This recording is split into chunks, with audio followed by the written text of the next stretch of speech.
Picture, if you will, the city of Kyoto in the year 1180. The imperial capital gleams like a jewel beneath the mountains, its palaces rising in elegant curves of cypress wood and ceramic tile. Here, in the heart of Japan, an ancient world reaches its zenith even as it teeters on the edge of oblivion. For centuries, power resided here among the aristocrats of the Heian court. These were people who believed governance itself was an art form, that the proper selection of a poem mattered more than the movement of armies, that the arrangement of one's robe spoke louder than the clash of steel. They lived in a realm of exquisite refinement, where courtiers spent hours perfecting their calligraphy, where ladies concealed their faces behind fans and screens, revealing themselves only through the quality of their verses.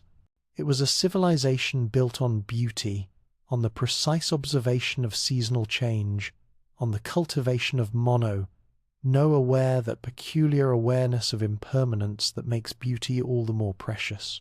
But consider what happens when a society becomes so refined, so absorbed in its own aesthetics, that it loses sight of the foundations upon which all civilization must rest. While the nobles of Kyoto debated the merits of competing poetry styles, while they mixed their incense and practiced their court dances, something profound was shifting in the provinces beyond their gilded world. Power, you see, was moving, not through proclamation or ceremony, but through the oldest means imaginable, through strength, through the sword, through the willingness of certain men to take what they believed was theirs by right of force. In the eastern provinces and the western domains, warrior families had been growing stronger for generations. These were not the perfumed nobles of the capital. These were men who knew how to fight, how to command, how to bind other warriors to them through oaths of loyalty that ran deeper than blood. The Minamoto clan in the east, the Taira in the west, names that would soon echo through centuries of Japanese history, names that would be written in fire and blood across the islands. The Taira rose first. Led by the formidable Taira no Kiyomori, they positioned themselves as the military arm of the imperial court, the swords that protected the elegant world of Kyoto. But Kiyomori was no mere servant. He understood power in ways the aristocrats never could. Through careful marriages, through strategic alliances, through the calculated use of force, he elevated the Taira to unprecedented heights.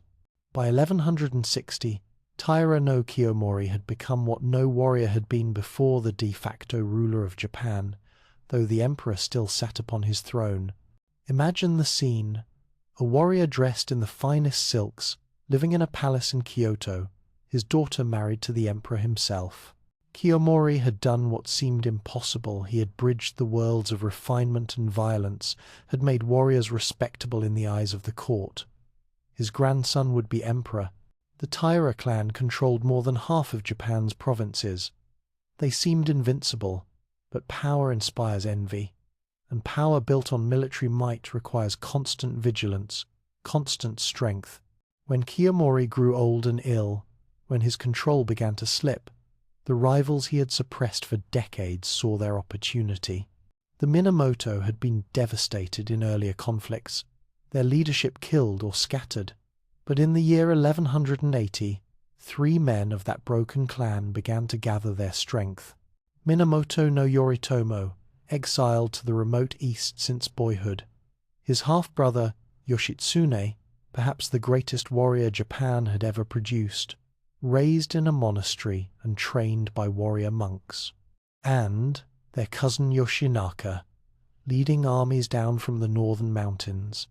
The banner of the white Minamoto rose again, and Japan plunged into civil war. What followed was the Genpei War, a conflict that would be remembered for 8 centuries, that would inspire epic poetry and dramatic retellings, that would fundamentally transform Japanese society. It was a war between 2 warrior clans fighting for dominance, but it represented something far greater: the final death of aristocratic rule and the birth of a new age where warriors would hold all power. The battles unfolded across the entire country. Yoshinaka swept down from the mountains with his wild northern warriors, crushing Taira armies and driving toward Kyoto. When he entered the capital in 1183, the Taira fled westward with the child emperor Antoku Kiyomori's grandson, taking with them the three sacred imperial regalia, the mirror, the sword, and the jewel. Without these objects, no emperor could truly reign. Their possession gave the Taira legitimacy even in flight, but Yoshinaka proved to be a destroyer, not a ruler. His rough warriors terrified the delicate capital, looting and burning. Yoritomo, watching from his base in Kamakura, sent his younger brother Yoshitsune to restore order, and here enters one of the most remarkable figures in Japanese history. Yoshitsune was small, slight, seemingly unsuited for warfare, but he possessed something that transcended physical strength, an intuitive genius for tactics, an ability to see battlefield possibilities that others missed, and a personal charisma that made warriors willing to die for him. He crushed Yoshinaka's forces, then turned his attention westward to pursue the fleeing Taira. The campaigns that followed became legendary. At Ichi no Tani, Yoshitsune led his cavalry down a cliff face so steep that everyone believed it impossible, attacking the Taira fortress from behind in a dawn assault that sent the enemy fleeing to their ships. At Yashima, he launched a surprise attack across water that shouldn't have been crossable, routing a force many times larger than his own. The Taira, who had once controlled half of Japan, found themselves driven relentlessly toward their final stand. Consider the human drama unfolding here. The Taira were not monsters. They were families, fathers and sons, brothers, mothers, holding children. They had known wealth and power, had lived in palaces, had believed their dominance would last forever. Now they found themselves fugitives, their numbers dwindling, their hopes fading with each defeat. The child Emperor Antoku was only 7 years old, too young to understand that he was witnessing the end of his world. The final battle came at Dan no Ura, a narrow strait between Honshu and Kyushu, in the 3rd month of 1185. The Taira assembled their remaining fleet, hundreds of ships carrying the last of their warriors. The Minamoto fleet approached from the east. For a civilization that had always looked to China across the Western Sea, there was bitter irony in this. The end would come from the eastern provinces, from the direction of the rising sun.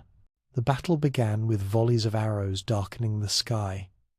The Taira fought with the desperation of men who knew this was their last stand. For hours, the outcome remained uncertain. The ships crashed together, warriors leaping across gunwales with drawn swords, the water churning red beneath the spring sun. Then the tide turned. Literally, the ocean current shifted, and with it shifted the course of the battle. The Minamoto pressed their advantage. Taira ships began to sink or flee. The greatest maritime clan in Japanese history was being destroyed on the waves they had dominated. What happened next has echoed through Japanese culture for 8 centuries.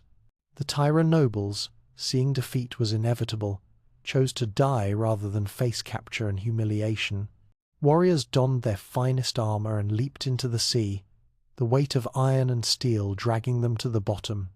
Women from the imperial household followed, and then, most tragically, Antoku's grandmother Kiyomori's widow took the child emperor in her arms. She spoke to him gently, telling him there was another capital beneath the waves, a better place waiting. And together, grandmother and grandson sank beneath the surface. With them went one of the 3 sacred regalia, the jeweled sword Kusanagi, one of Japan's most holy objects, lost forever to the depths. The mirror and jewel were recovered, but the sword was gone, as if the gods themselves were pronouncing judgment on the old order. The Battle of Dan no Ura destroyed the Taira clan so completely that they became ghosts in Japanese consciousness. Legends grew that the spirits of the drowned warriors became crabs in the strait, their shells bearing markings that resembled samurai faces. Folk tales told of underwater palaces where the dead Tyra still held court. The beautiful, tragic young emperor haunted poetry and drama for centuries, but there was nothing ghostly about the transformation that followed. The victory of the Minamoto was absolute. The warrior clans had proven beyond any doubt that real power flowed from military strength, not from court rank or imperial decree. The age of the aristocrats had ended. The age of the samurai had begun. Yoritomo established himself not in Kyoto among the aristocrats, but in Kamakura, far to the east. A symbolic choice power no longer needed to dress itself in courtly refinement. The emperor remained in Kyoto as a sacred figurehead, necessary for legitimacy but stripped of actual authority. Real governance would now rest with the shogun, the generalissimo, the supreme military leader. Consider what this meant. For 1,000 years, Japan had organized itself around the principle of imperial sovereignty, the idea that the emperor was the sun around which all society revolved. That world vanished in the space of 5 years, destroyed by men who understood that control of land and control of warriors and control of rice production mattered more than poetry contests and court protocols. The old aristocracy didn't disappear overnight. They continued their elegant existence in Kyoto, still holding their ceremonies, still writing their poetry, but they had become irrelevant to the actual business of ruling. Real decisions were being made in military councils in Kamakura, where rough warriors discussed strategy and loyalty and the distribution of lands conquered in war. The transformation was total. The Heian period, that golden age of aesthetic refinement, had ended. Japan had entered its long medieval age, an era that would be defined by warriors, by codes of loyalty and honor, by the relationship between lord and retainer that would shape Japanese society for 7 centuries. The sword had replaced the poem. The castle would replace the palace. Loyalty unto death would replace courtly intrigue. Yet something remarkable had also been preserved. The Minamoto didn't destroy Kyoto or abolish the imperial court. They understood, in a way that would characterize Japanese governance for centuries, that legitimacy still flowed from the emperor. A ruler needed to be appointed shogun by the emperor, even if everyone understood the emperor had no choice in the matter. This careful fiction, this preservation of ancient forms even as all real power shifted elsewhere, would become characteristic of Japanese political culture.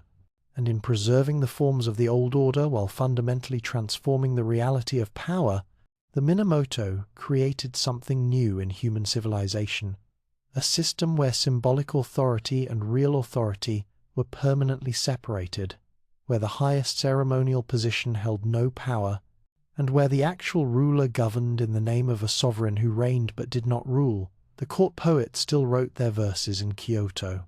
The cherry blossoms still bloomed each spring, and the maple still turned red each autumn. Mono no aware that awareness of impermanence took on new meaning. Those who had lived through the transformation understood in their bones what the old poems had always tried to express, that all beautiful things pass away, that glory is temporary, that the wheel of fortune never stops turning. The Taira had risen from provincial warriors to rulers of Japan in a single generation. They had fallen just as quickly, ending their dynasty in the cold waters of Dan no Ura. Now the Minamoto stood supreme. But any student of impermanence might have wondered, how long would their supremacy last? History, after all, has an ironic sense of humor, and the wheel was always turning. The age of the warrior had dawned, and with it came a new understanding of power, a new set of values, a new vision of what it meant to rule. Japan would spend the next 7 centuries exploring the implications of this transformation, working out in blood and steel, and honor what it meant to live in a civilization where the sword determined destiny. But that is a story for what comes next. The iron fist of Kamakura, and the challenges that would test whether warriors could build a lasting order from the chaos they had created. Victory, as any warrior knows, is only the beginning of the real struggle. Minamoto no Yoritomo stood triumphant in 1185, his enemies destroyed, his brother Yoshitsune having delivered the Taira clan to oblivion. But triumph carries its own dangers, and Yoritomo understood this with a clarity that bordered on paranoia. Consider the problem he faced. Japan had just witnessed 5 years of devastating civil war. The old order lay in ruins, the imperial court powerless, the aristocratic families diminished. Into this vacuum stepped a warrior from the eastern provinces, a man who had spent his youth in exile, watching and learning. Yoritomo possessed something his brilliant younger brother lacked: a deep understanding that military genius alone could not create lasting power. What was needed was something new, something Japan had never seen before, a permanent system of warrior rule. But first, there was an obstacle. Yoshitsune, the hero of Dan no Ura, beloved by his troops, celebrated throughout the land for his miraculous victories. In the strange calculus of power, his very brilliance made him dangerous. Heroes attract loyalty. Loyalty can become the foundation of rebellion, and Yoritomo trusted no one, not even perhaps especially not his own family. The break between the brothers became one of Japan's great tragedies. Yoritomo accused Yoshitsune of seeking glory for himself, of accepting court titles without permission, of cultivating his own power base. Whether these charges were true hardly mattered. What mattered was that Yoritomo saw a threat, and he dealt with threats the only way he knew how: through elimination. Yoshitsune fled. For years he wandered, hunted by his brother's agents, the greatest warrior of his generation reduced to a fugitive. He finally found refuge in the far north, protected by a clan that owed no loyalty to Kamakura. But even there, the long arm of Yoritomo's vengeance eventually reached. In the year 1189, surrounded and facing certain capture, Yoshitsune took his own life. He was 30 years old. The man who had destroyed the Taira ended his days in a remote northern fortress, killed not by enemies on the battlefield, but by the paranoid ambition of his own brother. It was a brutal lesson, one that would echo through Japanese history. Loyalty to the clan mattered more than individual brilliance. Stability mattered more than justice, and the establishment of order required the elimination of all potential challenges, no matter how beloved or how closely related. With his brother dead and his rivals crushed, Yoritomo turned to the task of creation. In 1192 he received from the powerless emperor the title he desired, Sei Taishogun, the great general who subdues barbarians. Shogun, for short. It was an old military title, but Yoritomo transformed it into something unprecedented: the supreme political authority in Japan, a position that would be passed down through generations, creating a parallel government structure that would endure for 7 centuries. He established his government not in Kyoto among the effete nobility, but in Kamakura, that remote eastern town surrounded by mountains and sea. Imagine the symbolic weight of this choice. Power had permanently relocated from the imperial capital to a fortress town, from the world of poetry and ceremony to the world of warriors and loyalty oaths. The Bakufu, the tent government, so named because it was originally the mobile headquarters of an army in the field, became the real government of Japan. The system Yoritomo created was elegantly simple. Warriors held land in exchange for military service. When called, they appeared with their weapons and their own retainers, ready to fight for the shogun. This feudal structure bound the warrior class together through mutual obligation. A samurai's honor depended on fulfilling his duties to his lord. A lord's power depended on the loyalty of his samurai. It was a web of relationships built on steel and rice, on castles and cavalry, on the understanding that personal loyalty mattered more than any written law. But here is where Yoritomo's genius revealed itself most clearly. He left the imperial court in place. The emperor remained in Kyoto, conducting ceremonies, bestowing ranks and titles. The old aristocracy continued their elegant existence. But all real power, taxation, military affairs, land distribution, justice, resided in Kamakura. It was a system that would frustrate outsiders for centuries. Japan appeared to have an emperor, but the emperor did not rule. The shogun ruled in the emperor's name, wielding power granted by an authority who possessed no power to withhold it. This paradox, this careful separation of symbolic and actual authority, stabilized Japan in ways that unified power never could. Rebels could not claim to fight for the emperor against the shogun, because the emperor had sanctioned the shogun's rule. The samurai served the shogun, but they understood their ultimate loyalty was to an imperial system that transcended any individual ruler. It was governance through fiction, through maintained pretense, through the careful preservation of forms that everyone knew had become hollow, and it worked. Yet Yoritomo's own story ended strangely. In 1199, just 7 years after becoming shogun, he died. The official story says he fell from a horse, but whispers spoke of assassination, of poison, of revenge for Yoshitsune. In the paranoid world Yoritomo had created, even his death became shrouded in conspiracy and mystery. His sons succeeded him as shogun, but they were young, weak, and controlled by their mother's family, the Hojo clan. And here the system revealed its deep instability. In 1203, barely 20 years after the Minamoto victory at Dan-no-Ura, the main Minamoto line ended. The Hojo, who were merely related to the Minamoto through marriage, seized effective control, but they did not make themselves shogun. Instead, they became regents to puppet shoguns, often imported from imperial or noble families. Think about this remarkable situation. The emperor in Kyoto was a figurehead with no power. The shogun in Kamakura had the title of supreme military leader, but the real power belonged to the Hojo regents who governed in the shogun's name, who himself governed in the emperor's name, who possessed no power whatsoever. It was governance through layers of fiction, power hidden behind multiple screens of legitimacy, and yet it worked.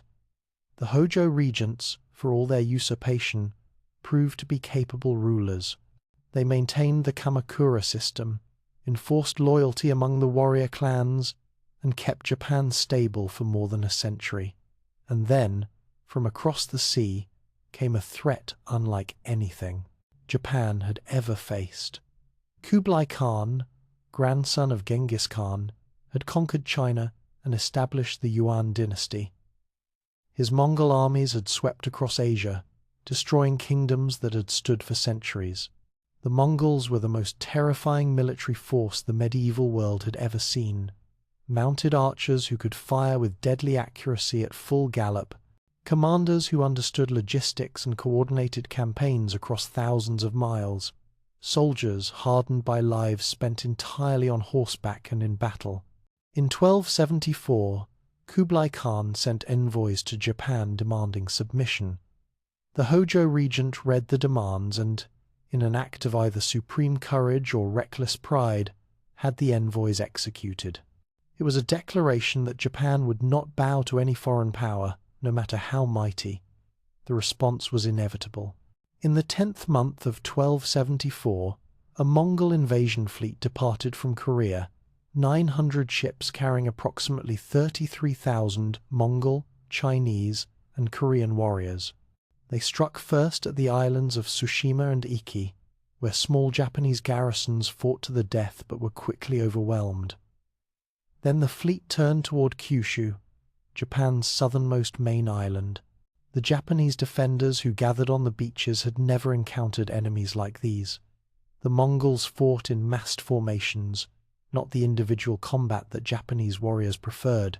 They used explosive weapons, thunder crash bombs made from ceramic shells filled with gunpowder and metal fragments.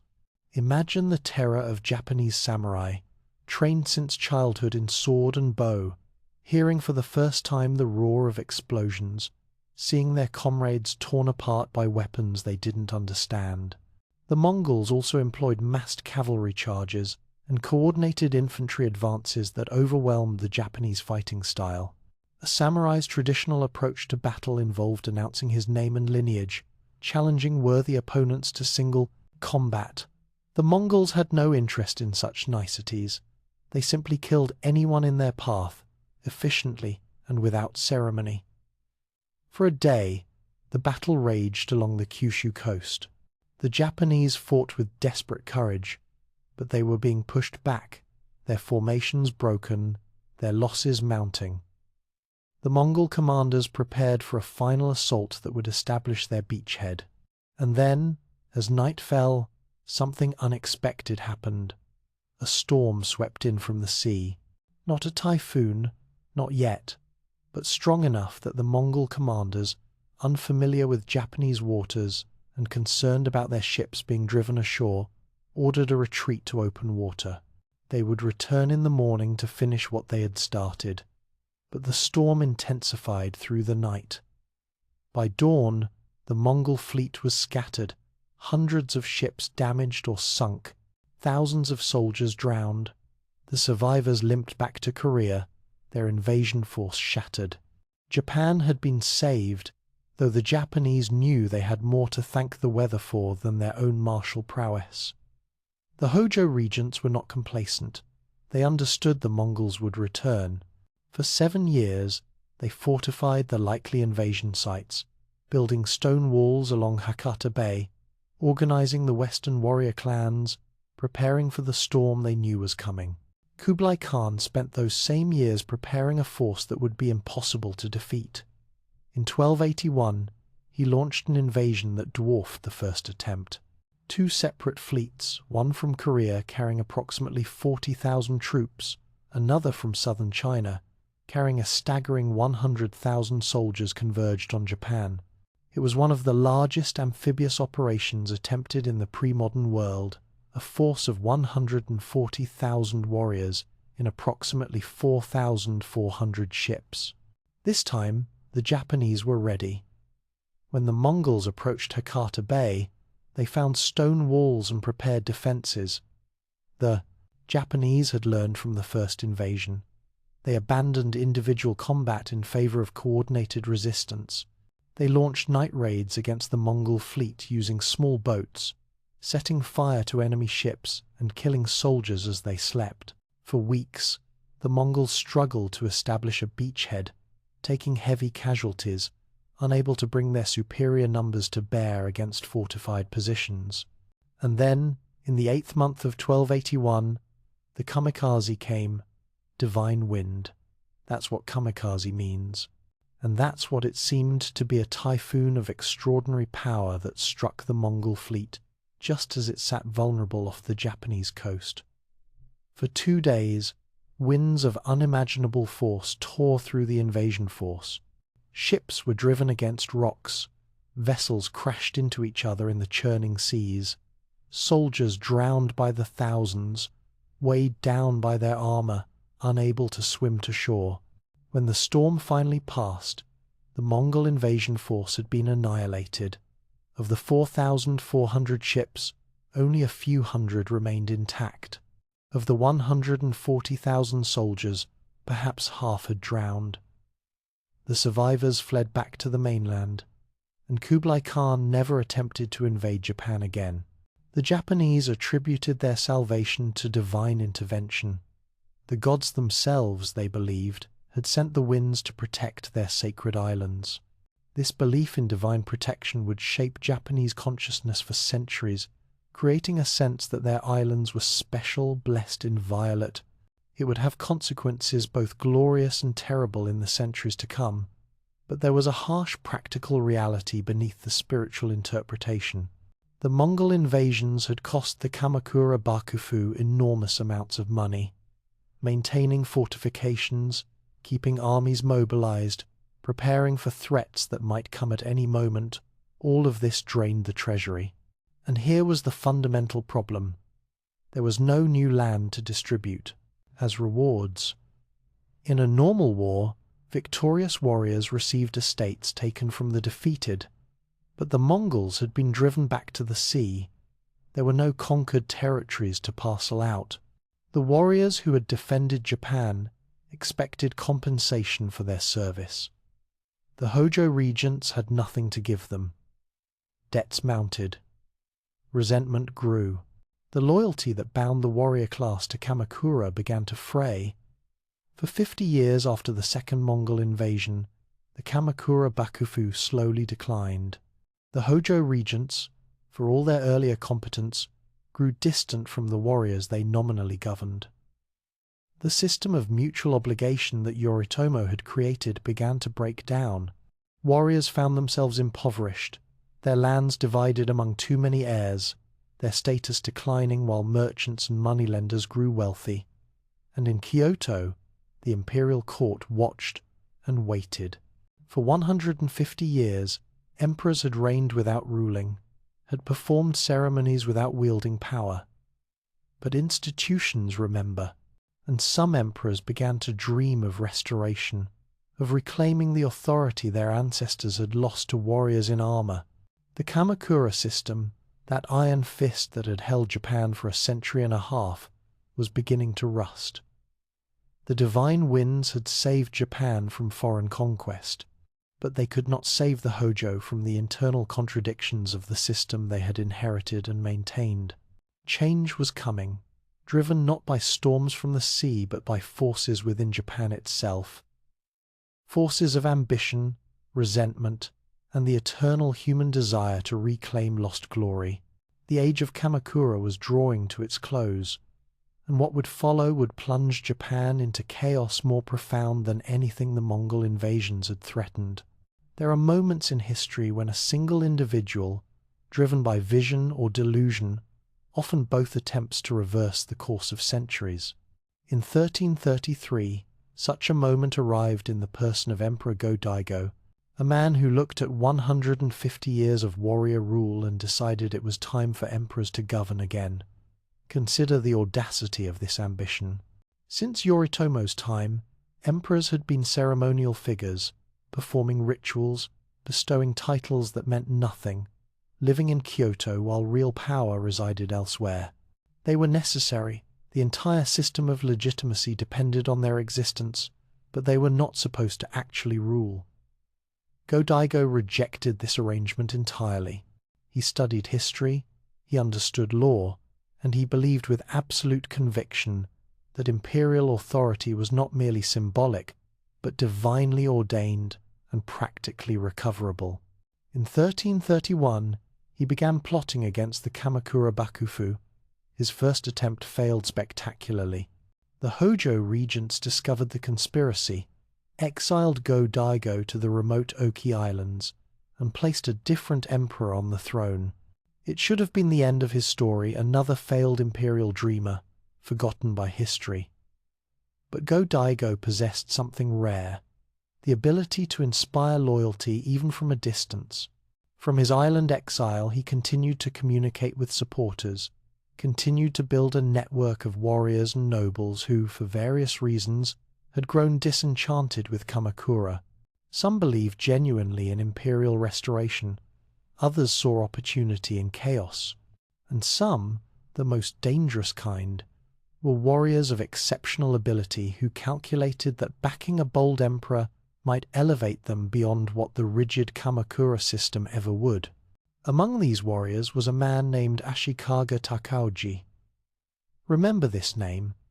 It will become synonymous with both loyalty and betrayal, with both brilliance and treachery.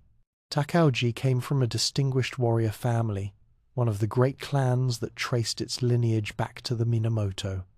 He was ambitious, capable, and bound by duty to serve the Kamakura Bakufu. When Go-Daigo's rebellion flared again in 1333, the fort Hojo regents did what they had always done. They sent their best warrior to crush it. They sent Ashikaga Takauji.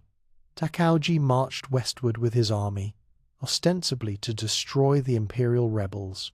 But as he moved through the provinces, as he saw the weakness of the Kamakura system, as he calculated the possibilities, something shifted in his mind. Here was an emperor, offering a new order, a chance to reshape Japan, an opportunity that might never come again. In a decision that would echo through centuries, Takauji turned his army around and declared for Go-Daigo. It was a betrayal that shattered the Kamakura Bakufu overnight. Other warriors, seeing Takauji's defection, made their own calculations. If the greatest warrior of the age had abandoned Kamakura, perhaps the time had truly come for change. The rebellion spread like wildfire. In 1333, another warrior, Nitta Yoshisada, attacked Kamakura itself. The city that had been the seat of warrior power for 150 years fell after fierce fighting. The Hojo regents, seeing their cause lost, committed suicide. The Kamakura Bakufu, that iron system that had ruled Japan since the age of Yoritomo, ceased to exist. Go-Daigo returned to Kyoto in triumph. He called his new government the Kenmu Restoration, a return to direct imperial rule that would sweep away the warrior government and restore the ancient order. For 3 years, from 1333 to 1336, he attempted to make this vision real. It was a noble dream, and it was doomed from the start. The problem was fundamental. Go-Daigo tried to restore an imperial system that had failed in the first place because it couldn't govern effectively. He surrounded himself with court nobles who had no understanding of warriors or military affairs. He tried to reward his supporters through the old system of court ranks and ceremonial positions, not understanding that warriors cared about land and power, not titles. He attempted to centralize authority in Kyoto when power had irreversibly dispersed to the provinces. Most critically, he failed to understand Ashikaga Takauji. Go-Daigo thought Takauji was his loyal servant, grateful for imperial favor. But Takauji was a warrior who had destroyed one system of government and had no intention of serving in another that gave him less power than he believed he deserved. The two men's visions of Japan's future were incompatible. Conflict was inevitable. The break came in 1335. Takauji, dissatisfied with his treatment and convinced that Go-Daigo's restoration was failing, rebelled. Go-Daigo sent his best general against him, a warrior monk named Kusunoki Masashige, one of the most brilliant and loyal figures in Japanese history. Kusunoki had fought for Go-Daigo when the cause seemed hopeless, had employed guerrilla tactics that confounded larger armies, and remained steadfast when everyone else wavered. Now, Kusunoki faced an impossible task. Takauji's forces were larger, better equipped, and led by one of the greatest military minds of the age. Kusunoki reportedly advised the emperor to negotiate, to retreat temporarily, to preserve forces for a better opportunity. But Go-Daigo insisted on battle, and Kusunoki, loyal unto death, obeyed. At the Battle of Minatogawa in 1336, Kusunoki Masashige faced Takauji's armies with forces he knew were insufficient. The battle was brief and brutal. Kusunoki's troops were overwhelmed. Seeing defeat was total, Kusunoki and his brother committed seppuku ritual suicide on the battlefield. Before dying, Kusunoki reportedly expressed the wish to be reborn 7 times to fight for the emperor. It was a gesture that would make him immortal in Japanese culture, the ultimate symbol of loyalty, of duty, carried to its fatal conclusion. Takauji swept into Kyoto. Go-Daigo fled south with the imperial regalia, those sacred objects that legitimized rule. And here, Takauji revealed his true genius for political manipulation. He couldn't simply declare himself ruler. That would make him a rebel without legitimacy.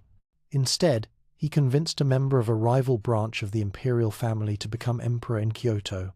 This emperor, Emperor Komyo, promptly appointed Takauji as shogun. Think about what Takauji had accomplished. He had destroyed the Kamakura Bakufu. He had betrayed Emperor Go-Daigo. He had established himself as shogun through a puppet emperor of his own choosing. And he had maintained the fiction that he was simply restoring proper order, not seizing power through naked ambition. But Go-Daigo refused to accept this arrangement. From his southern court in Yoshino, hidden in the mountains of the Kii Peninsula, he declared that he was still the legitimate emperor, that he possessed the sacred regalia, that Komio in Kyoto was a usurper. Japan suddenly had two emperors, two courts, two competing claims to legitimacy. The country fractured. Warriors had to choose, northern court or southern court, Ashikaga or the exiled Go-Daigo.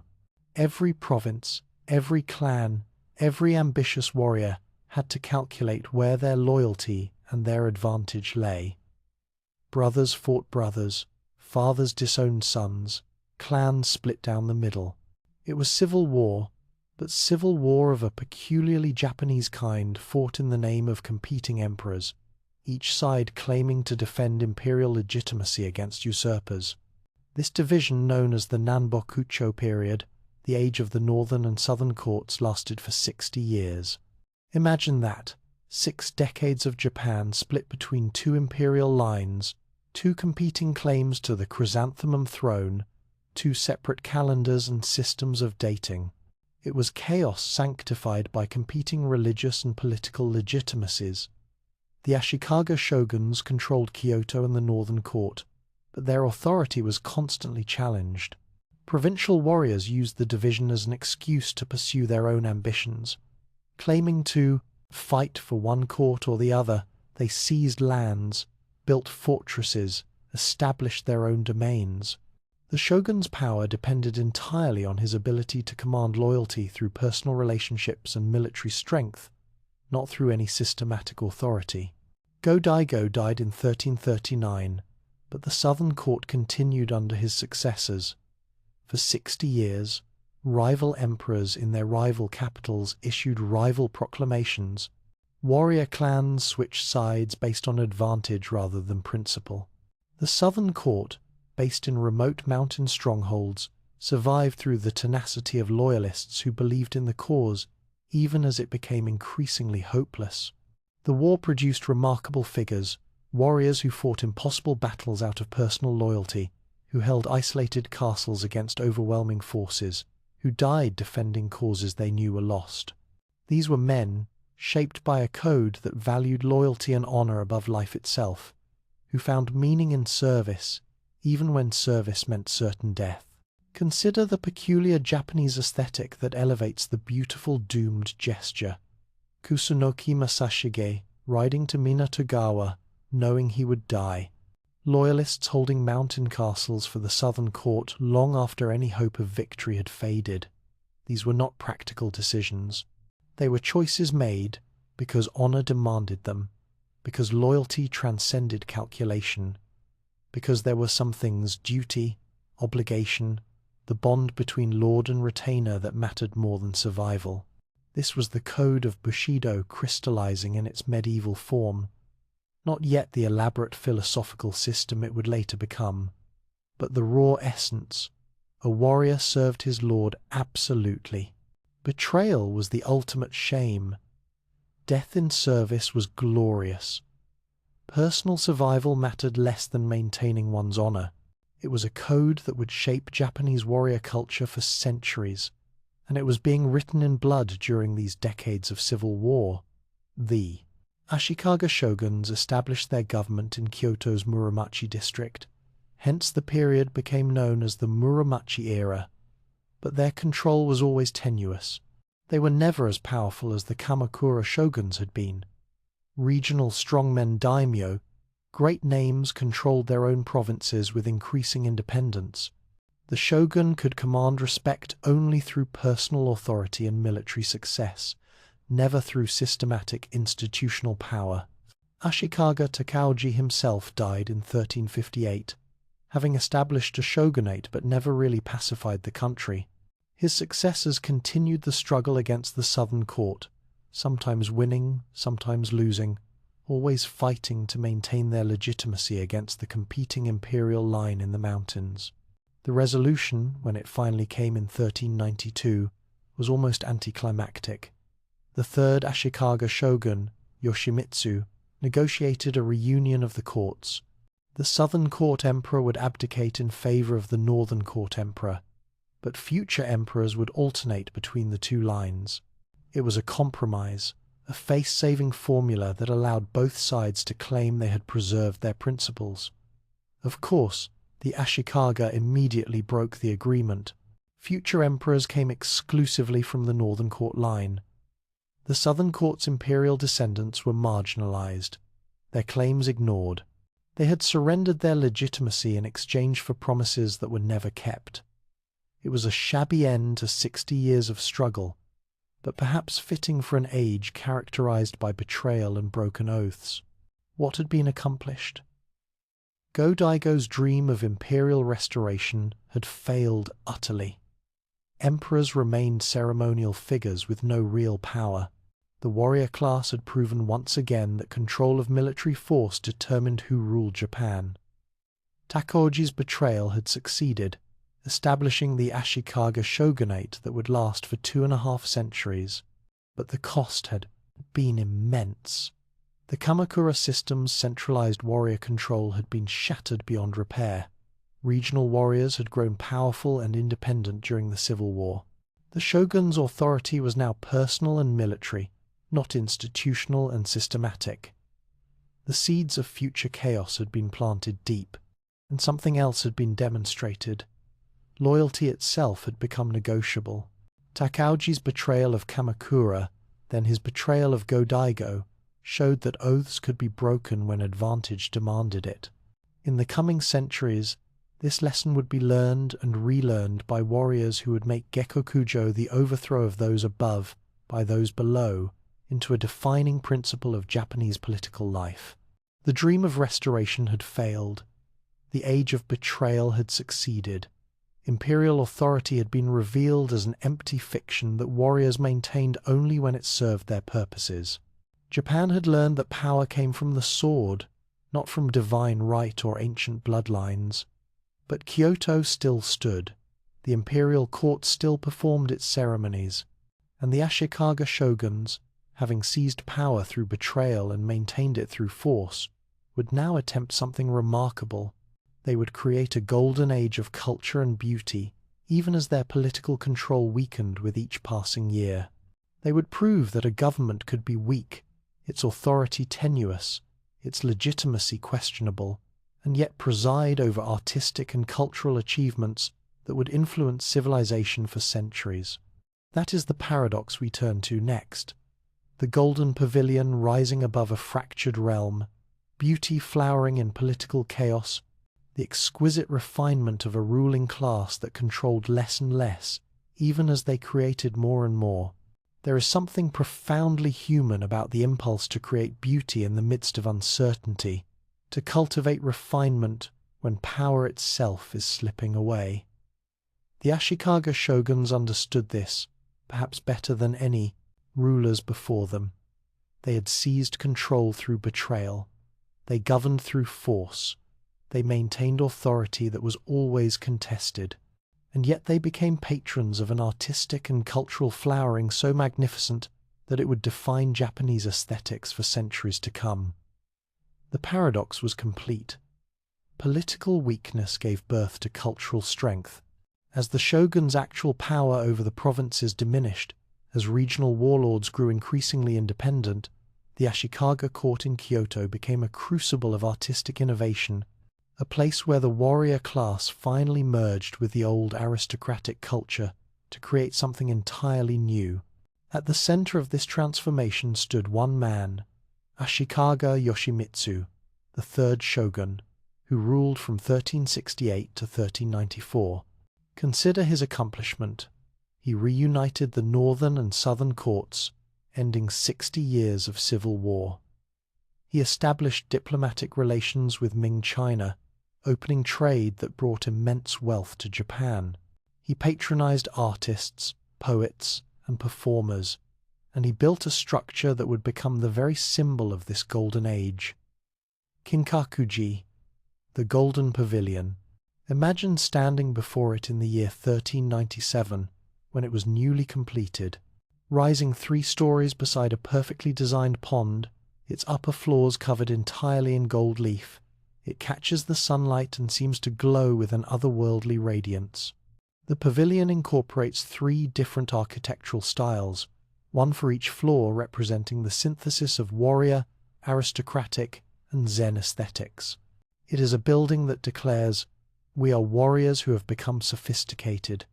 We are rulers who understand beauty. We are powerful enough to cover our homes in gold." But look more closely at what the Golden Pavilion represents. It sits in a garden designed according to Zen principles, where every rock, every tree, every curve of the pond has been positioned to create harmony, promote contemplation. This is not the crude fortress of a warlord. This is refinement, the statement of a military class that has absorbed and transformed the culture it once viewed with suspicion. Yoshimitsu himself embodied this transformation. He was simultaneously Shogun's supreme military leader and patron of the arts. He studied poetry, practiced calligraphy, supported Buddhist monasteries, and conducted himself with the elegance of the old court nobility. Yet he never forgot he was a warrior. When provincial lords challenged his authority, he crushed them. When the Ming Emperor addressed him as King of Japan, he accepted the title pragmatically, understanding that trade with China mattered more than protocol about who outranked whom. The culture that flourished under Yoshimitsu and his successors was shaped profoundly by Zen Buddhism. Zen had arrived in Japan centuries earlier, but now it became the aesthetic and philosophical foundation of the warrior class. Consider why this was so fitting. Zen emphasizes direct experience over elaborate doctrine, discipline over comfort, the revelation found in simplicity over the comfort of complexity. For warriors who lived with death as a constant companion, who needed mental clarity in combat, who valued discipline above all things, Zen offered a philosophical framework that matched their lives. From Zen came the tea ceremony Chanoyu. What had been simply drinking tea became an elaborate ritual, a moving meditation. In a small tea house, stripped of all unnecessary decoration, a master prepares tea with movements perfected through years of practice. Every gesture has meaning. Every bowl, every utensil has been chosen for its particular character. Guests approach in silence, appreciating the alcove, where a single scroll hangs, and a simple flower arrangement ikebana expresses the season. For an hour, participants withdraw from the world of conflict and status into a space where only this moment, this bowl of tea, this gathering exists. Think about what this represents. Warriors whose lives were defined by violence and hierarchy created spaces of perfect equality and tranquility. The tea room became a refuge, a place where even the lowliest samurai could sit as an equal with the most powerful daimyo, where the code of the warrior was temporarily suspended in favor of aesthetic contemplation. It was a profound recognition that human beings need beauty and peace, even when perhaps, especially when their society is organized around war. Zen aesthetics revolutionized Japanese art. Ink painting sumi-e abandoned the colorful, detailed Chinese styles in favor of minimalism. A few brush strokes suggest a mountain, a single branch indicates an entire tree. Empty space becomes as important as the marks on paper. The artist captures the essence of something, rather than its appearance, the idea rather than the description. These paintings reward contemplation.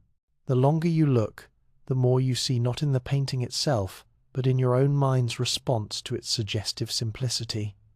Garden design became an art form of extraordinary sophistication.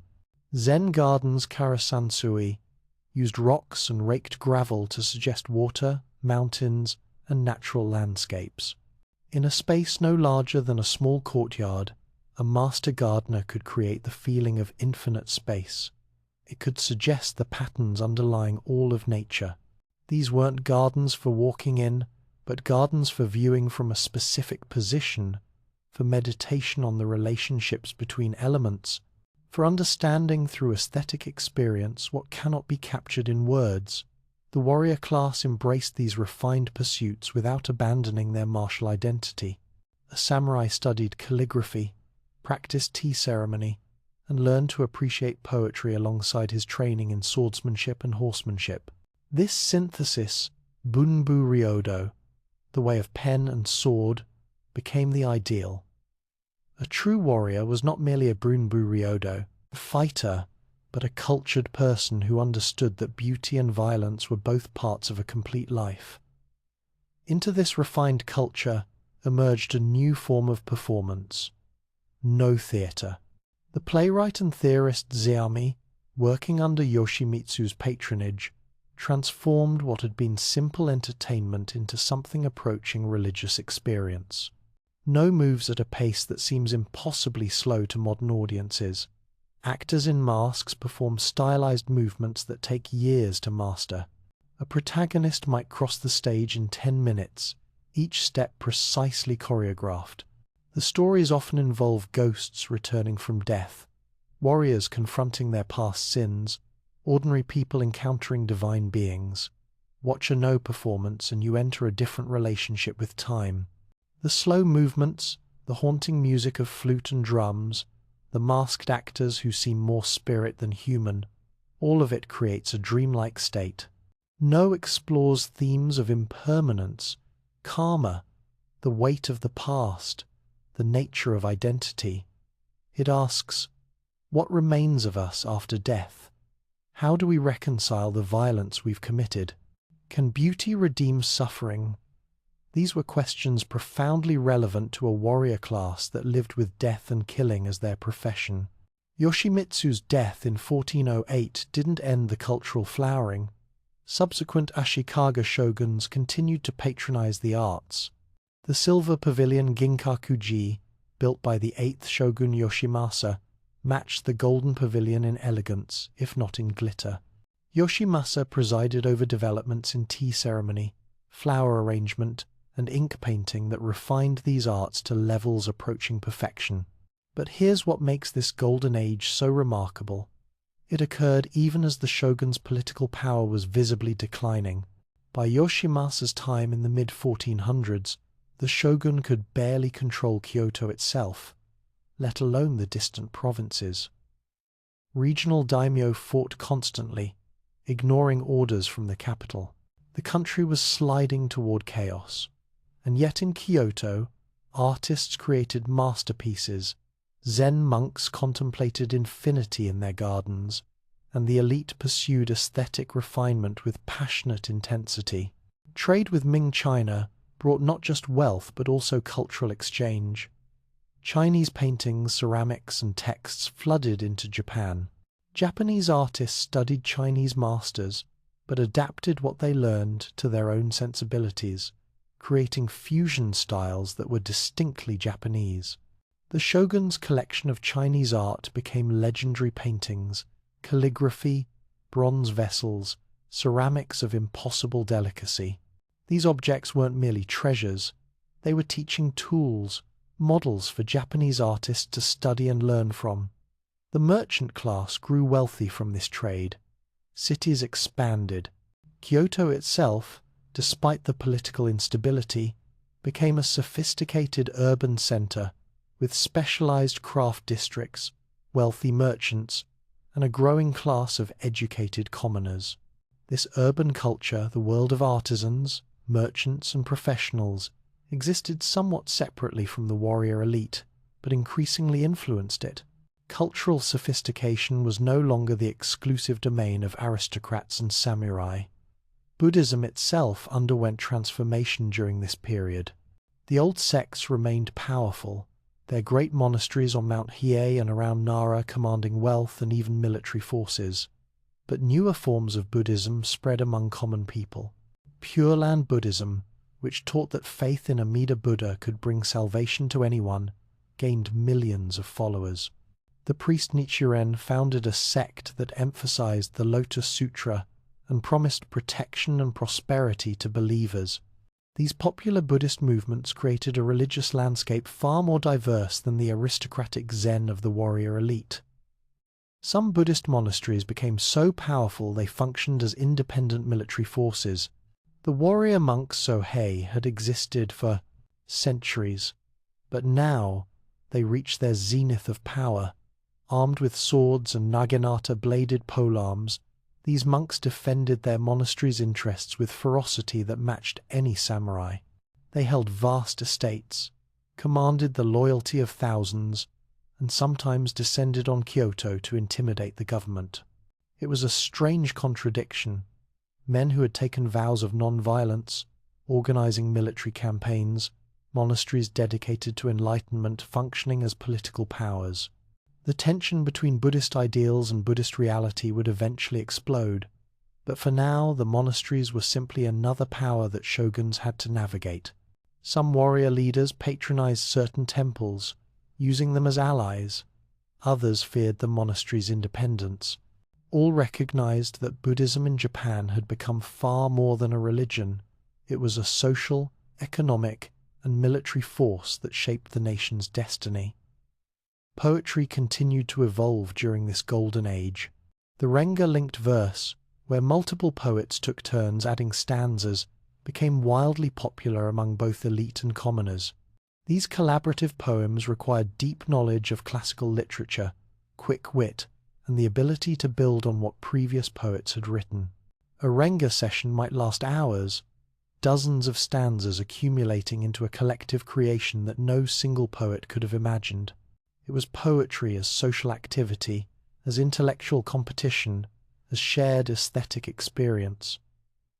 The arts of war themselves became refined. Swordsmanship developed distinct schools and styles. Masters codified techniques, established lineages, created systems of teaching. The sword, particularly the katana with its distinctive curved blade, evolved into an object of reverence. A samurai's sword was his soul, carried at all times, cared for with ritualistic attention. Swordsmiths became artists, folding steel thousands of times to create blades that were simultaneously deadly weapons and objects of breathtaking beauty. Armor design reached new levels of sophistication. The lamella armor Dumaru that samurai wore combined protection with mobility, decorated with family crests, and designed to announce identity even in the chaos of battle. Helmets Kabuto featured elaborate crests that turned warriors into imposing, larger-than-life figures.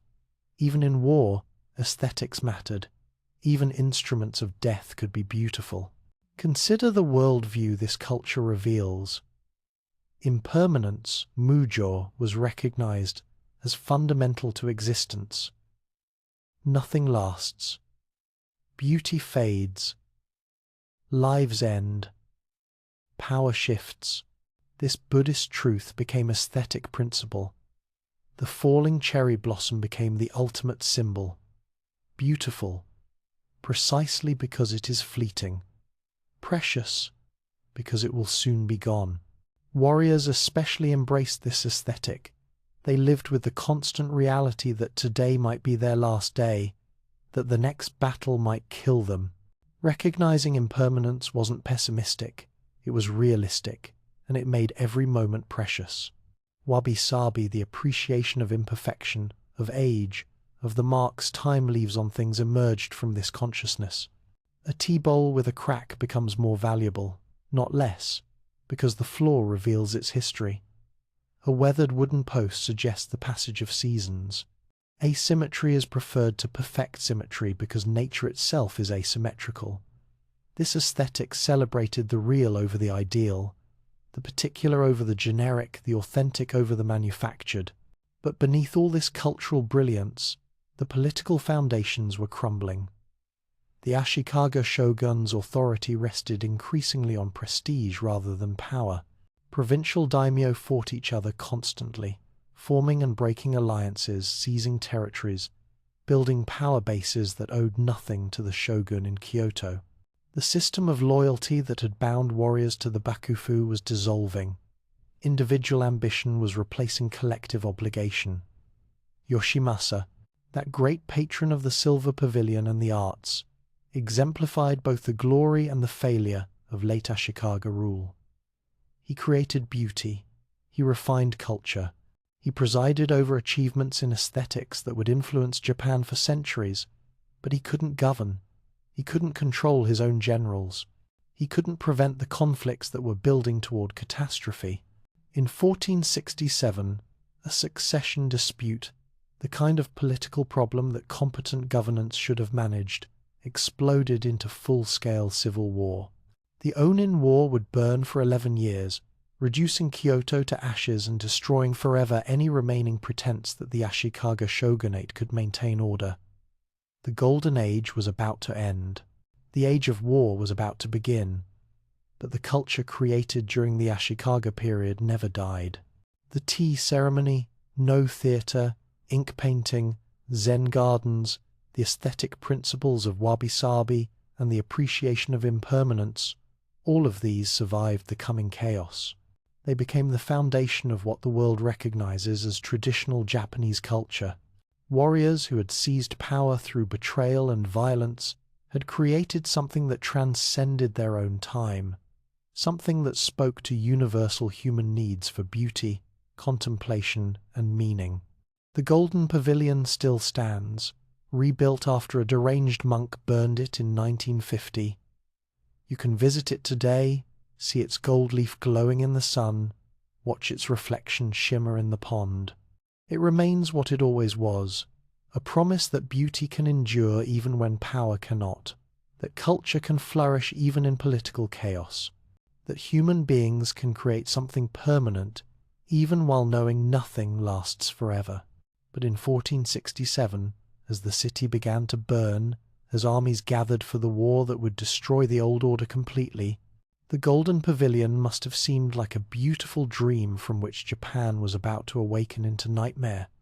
There are periods in history when order collapses so completely that contemporaries struggle to remember what stability felt like. The Onin War, which erupted in 1467, inaugurated such a period in Japan, a century of nearly continuous warfare that would transform every aspect of Japanese society and prove that when central authority fails, human ambition knows no restraint. The immediate cause was almost trivial: a succession dispute within the Ashikaga shogunate, two powerful daimyo backing different candidates. The kind of political conflict that competent governance manages through negotiation and compromise. But the Ashikaga shogunate was no longer competent. Shogun Yoshimasa had no interest in governing, preferring to spend his time perfecting the tea ceremony and contemplating his gardens. Into this vacuum of authority stepped men who had been waiting for exactly such an opportunity. The war that followed was not a decisive conflict between two sides fighting for clear objectives. It was chaos, a decade-long street fight in Kyoto, where armies burned temples, destroyed palaces, and reduced the capital of Japanese civilization to ruins. Over 100,000 people died in the fighting or fled the city. The shogun's authority evaporated. Even after the nominal war ended in 1477, nothing was resolved. The country had learned that the shogun could not protect even his own capital, could not maintain order even in the heartland of his power. What followed was inevitable. Provincial warriors, the daimyo, recognized that there was no longer any restraining power. The strong could take what they wanted. The clever could rise regardless of birth. Ambition no longer needed to disguise itself in loyalty. An extraordinary principle emerged, captured in a single phrase: Gekkokujo, the low overthrowing the high. Consider what this meant. For centuries, Japanese society had been rigidly hierarchical. Your birth determined your status. Loyalty to the Lord was absolute. The social order was sanctified by tradition and religious belief. Gekkokujo shattered all of this. It declared that ability mattered more than bloodline, that success justified ambition, that a peasant with talent could overthrow a noble without talent. It was revolutionary, amoral, and perfectly suited to the age that was dawning. This was the Sengoku Jidai, the Warring States period, and it would last for over a century. Imagine Japan as a collection of independent kingdoms, each ruled by a daimyo trying to survive and expand, each forming and breaking alliances based on immediate advantage, each employing any tactic that might bring victory. Betrayal became routine. Family members killed each other for power. Yesterday's ally became today's enemy. Trust disappeared from political calculations. Into this chaos stepped figures who would become legendary, and none more so than Oda Nobunaga. Born in 1534 to a relatively minor daimyo family, Nobunaga embodied Gekkokujo completely. He was ruthless, brilliant, and utterly unconstrained by tradition. Where other warriors maintained at least the pretense of fighting for legitimate authority, Nobunaga simply pursued power for its own sake. Where others respected Buddhist temples and traditional hierarchies, Nobunaga destroyed whatever stood in his way. In 1560, an event occurred that would change Japanese warfare forever. Portuguese traders arrived carrying firearms, arquebuses, early matchlock guns. Other daimyo saw these weapons as curiosities, perhaps useful but not central to warfare. Nobunaga understood immediately that guns would revolutionize war. He acquired as many as possible, trained troops in their use, and developed tactics that maximized their effectiveness. The Battle of Nagashino in 1575 demonstrated the devastating potential of firearms in skilled hands. Nobunaga faced Takeda Katsuyori, whose cavalry was renowned throughout Japan. The Takeda samurai were traditional warriors who believed in personal valor, in the charge of mounted swordsmen, in individual combat between heroes. Nobunaga positioned 3,000 arquebusiers behind wooden palisades, organized in rotating ranks so that some were always firing, while others reloaded. When the Takeda cavalry charged, they rode into continuous volleys of gunfire. The carnage was absolute. Horses screamed and fell. Samurai in full armor were shot from their saddles before they could close to sword range. The cream of the Takeda forces warriors whose families had fought for generations died in a single afternoon, killed by peasant soldiers firing guns. It was the end of an era. The age of the mounted samurai warrior fighting individual duels on horseback was finished. The future belonged to organized infantry, to firearms, to commanders who understood that victory came from discipline and tactics, not from personal heroism. Nobunaga had killed not just the Takeda army, but an entire way of war. He applied the same ruthless logic to every aspect of his campaigns.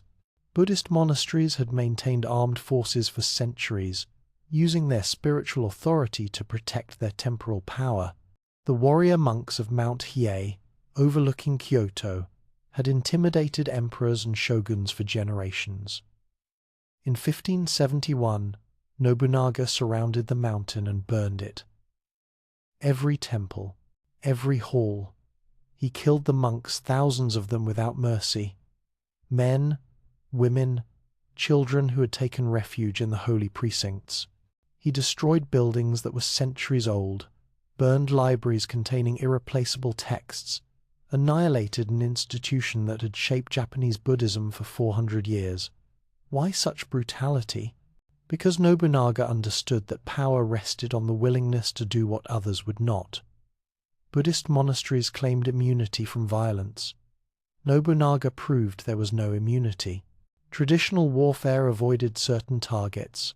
Nobunaga recognized no constraints. He demonstrated that he would destroy anything sacred or profane, ancient or new, that stood between him and total victory. By 1573, Nobunaga had driven the last Ashikaga shogun from Kyoto, ending the shogunate that had ruled, at least nominally, for 2 centuries. He didn't make himself shogun. He didn't need the title. He ruled through force and maintained control through fear, loyalty, and the understanding that he was creating something unprecedented, a unified Japan under the authority of a single supreme ruler. Nobunaga built castles that redefined military architecture. His greatest creation, Azuchi Castle, rose on the shores of Lake Biwa, a massive 7-story structure, combining defensive strength with breathtaking beauty. The central tower, covered in gold leaf and painted with vivid colors, could be seen for miles. Inside were rooms decorated by the finest artists, spaces that rivaled any palace. It was a statement: I am not merely a warlord but the ruler of Japan, combining military power with cultural sophistication, destroying the old order while creating something magnificent in its place. But even Nobunaga's vision and ruthlessness couldn't complete the unification he had begun. In 1582, one of his own generals, Akechi Mitsuhide, betrayed him. Surrounded at the temple Honnoji in Kyoto, realizing escape was impossible, Nobunaga committed seppuku. He was 49 years old. The man who had destroyed the old order died by the same principle that had enabled his rise: betrayal, gekkokujo, the low overthrowing the high. Into the chaos of Nobunaga's death stepped one of the most remarkable figures in Japanese history, Toyotomi Hideyoshi. Born to peasant farmers, Hideyoshi rose through pure ability, serving Nobunaga as a sandal-bearer before proving his genius for strategy and organization. In the power vacuum after Nobunaga's death, Hideyoshi moved faster and more decisively than anyone he defeated Mitsuhide within weeks. Then, systematically, he crushed or co-opted every other potential rival. Think about what Hideyoshi represented: a peasant. Not merely a low-ranking samurai, but an actual peasant, from a class that was supposed to farm and obey, not rule. Through intelligence, charisma, and ruthless determination, he became the master of Japan. He embodied gekkokujo at its most extreme, the absolute overthrowing of social hierarchy, the triumph of ability over birth, the proof that, in an age of war, talent mattered more than bloodline. Hideyoshi completed Nobunaga's work of unification through a combination of military brilliance and political cunning. He defeated daimyo who resisted, but he also co-opted many former enemies, allowing them to keep their domains if they swore loyalty. He understood that a unified Japan required not just military victory but a functioning system of alliances and obligations. By 1590, he controlled the entire country, the first ruler to truly unify Japan since the Heian period, 6 centuries earlier. But Hideyoshi's ambitions didn't stop at Japan's shores. Having conquered his own country, he looked to Korea and beyond to China. In 1592, he launched an invasion of Korea with an army of over 150,000 soldiers. It was a disaster. The Japanese forces initially swept through Korea, their firearms devastating Korean defenses. But Korean naval forces, led by Admiral Yi Sun-sin with his innovative turtle ships, destroyed Japanese supply lines. Ming China sent massive armies to support Korea. The Japanese found themselves bogged down in a brutal guerrilla war, fighting Korean irregular forces in mountainous terrain, stretched thin across a hostile country. The invasion dragged on for years, consuming resources and lives. A peace negotiation failed when it became clear the two sides had completely different understandings of what had been agreed. Hideyoshi launched a second invasion in 1597, but by then he was dying. When he finally succumbed in 1598, the Japanese armies withdrew from Korea. The adventure had achieved nothing except demonstrating that even a unified Japan had limits to its power. But Hideyoshi had accomplished something remarkable domestically. He conducted a comprehensive land survey that allowed precise taxation. He confiscated weapons from the peasantry, the famous sword hunt, ensuring that only samurai could bear arms, freezing the class system he himself had transcended. He tried to establish a dynasty, leaving power to his infant son Hideyori with a council of regents to govern until the boy came of age. The problem was obvious to anyone paying attention. Hideyoshi had risen from nothing through ability and ambition. Why should others not do the same? Among the regents he appointed, one man stood out: Tokugawa Ieyasu, lord of the vast Kanto plain, patient, calculating, and utterly ruthless. Ieyasu had served both Nobunaga and Hideyoshi, surviving through careful neutrality at crucial moments, building his power base, waiting like a spider for his opportunity. The castles that rose during this age of war deserve special attention. They were not the simple fortifications of earlier eras, but massive structures combining defensive genius with architectural beauty. Himeji Castle, completed in the early 1600s, rises like a white heron above the surrounding plain, hence its nickname, the White Heron Castle. Its defensive design is brilliant. Multiple gates force attackers through killing zones, curved walls deflect projectiles, maze-like passages confuse enemies. Yet, it is also beautiful, its white plaster walls and graceful rooflines creating a structure that seems to float above its foundation.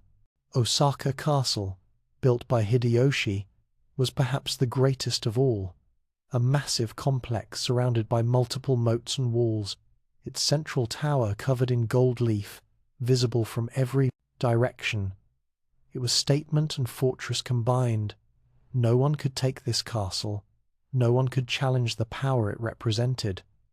Or so Hideyoshi believed. Christianity arrived during this tumultuous age, brought by Portuguese Jesuits in 1549. Francis Xavier landed in Kagoshima and began proselytizing. The new religion found converts among all classes. Some daimyo converted, seeing advantages in trade with the Portuguese and access to firearms. Commoners converted in large numbers, attracted by Christianity's message of salvation and equality before God, a radical concept in hierarchical Japan. At its peak, there were perhaps 300,000 Christians in Japan. Churches rose in Kyoto and Nagasaki. Japanese Jesuits traveled to Rome and returned, bringing stories of a wider world. Christian daimyo fought Buddhist daimyo, adding religious conflict to the existing chaos of the Warring States period. Nobunaga had been relatively tolerant of Christianity, seeing it as a useful counterweight to Buddhist political power. Hideyoshi grew increasingly suspicious, especially after he realized that loyalty to Rome might compete with loyalty to Japanese authority. In 1587 he issued an edict expelling missionaries, though enforcement was sporadic. The issue of Christianity and what to do about foreign religion and foreign influence would become critical in the coming years.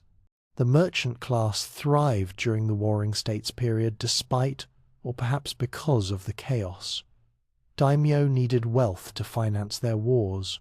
Merchants provided it, lending money and organizing trade networks that spanned the country. Cities like Sakai became wealthy and semi-independent, governed by councils of rich merchants rather than warriors. The rise of commerce created a new kind of power, one based on wealth rather than military force. Rice remained the foundation of the economy, the measure of a daimyo's wealth expressed in koku, the amount of rice needed to feed one person for a year. But increasingly, money circulated, markets developed, early forms of banking appeared. The chaos of endless war paradoxically accelerated economic development, as daimyo sought any advantage and merchants saw opportunities in disruption. By the end of the 16th century, Japan had been transformed beyond recognition. The old aristocratic order was utterly gone. The Buddhist monasteries had been destroyed as military powers. The emperor remained in Kyoto as a ceremonial figure, so powerless that he sometimes lacked money even for basic court ceremonies. Real power belonged to whoever could command the largest armies and demonstrate the will to use them without restraint. 3 men had begun the transformation. Nobunaga had broken the old order, destroyed the obstacles to unification, and demonstrated that power required absolute ruthlessness. Hideyoshi had completed the unification, bringing all of Japan under a single authority for the first time in centuries. But neither had created a lasting system. Nobunaga died by betrayal. Hideyoshi left only an infant heir and a council of regents who eyed each other with suspicion and calculation. The stage was set for the final act of this bloody century. Tokugawa Ieyasu waited in his capital of Edo, that small fishing village in the Kanto plain that would one day become Tokyo. He had watched Nobunaga rise and fall. He had served Hideyoshi and seen his limitations. He had studied the mistakes of both men and learned. Now, With Hideyoshi dead and his heir a child, with the regent council fracturing into factions, with daimyo throughout Japan choosing sides, Ieyasu prepared for the greatest gamble of his life. The century of war was about to reach its climax. Japan would be unified, but only after one final, catastrophic battle that would determine the nation's future for the next 2.5 centuries. The patience of decades would be tested in a single day of violence so intense, so decisive, that it would end forever the age of the warring states, and inaugurate an age of peace so profound it would reshape what it meant to be a samurai. But before the peace could come, there would be Sekigahara. There are days in history when the fate of nations balances on a knife edge, when decisions made in a few hours determine the course of centuries. The 21st of October, 1600, was such a day. At a place called Sekigahara, in a fog-shrouded valley between mountains, nearly 200,000 warriors gathered for what would be the largest, most consequential battle in Japanese history. Consider the stakes. Toyotomi Hideyoshi had been dead for 2 years. His heir Hideyori was a boy of 7. The Council of Regents Hideyoshi had established to govern during his son's minority had fractured into 2 hostile camps. On one side stood Ishida Mitsunari, loyal to Hideyori, determined to preserve the Toyotomi line. On the other stood Tokugawa Ieyasu, the most powerful daimyo in Japan, patient, calculating, and ready after decades of waiting to seize supreme power. But this was not simply a battle between 2 men. Nearly every daimyo in Japan had to choose sides, knowing that the losing side would forfeit everything: lands, titles, lives. Some chose based on loyalty to the Toyotomi house. Some calculated advantage. Many waited, hedging their bets, prepared to commit to whichever side seemed likely to win. The battle would decide not just who ruled Japan, but what kind of country Japan would become. Ieyasu had been maneuvering for this moment since Hideyoshi's death. He had violated the agreements Hideyoshi had made the regents swear to uphold. He had formed alliances with other daimyo. He had married his children strategically, binding powerful families to his cause. When Mitsunari finally raised armies against him, Ieyasu welcomed the confrontation. Better to settle the question now, decisively, than to endure years of simmering conflict. The armies gathered at Sekigahara because of geography and circumstance. Ieyasu's forces, marching westward, met Mitsunari's armies in this valley along the Nakasendo Road, one of the great highways connecting eastern and western Japan. The valley itself was relatively small, surrounded by wooded hills. Both sides recognized this would be the decisive encounter. There would be no maneuvering, no strategic withdrawals. Everyone committed everything to this battle. On the morning of October 21st, thick fog blanketed the valley. Visibility was measured in feet, not miles. The armies couldn't see each other across the battlefield. Commanders couldn't assess dispositions or coordinate movements. It was chaos before the fighting even began. Mitsunari commanded approximately 80,000 troops positioned in the valley and on the surrounding hills.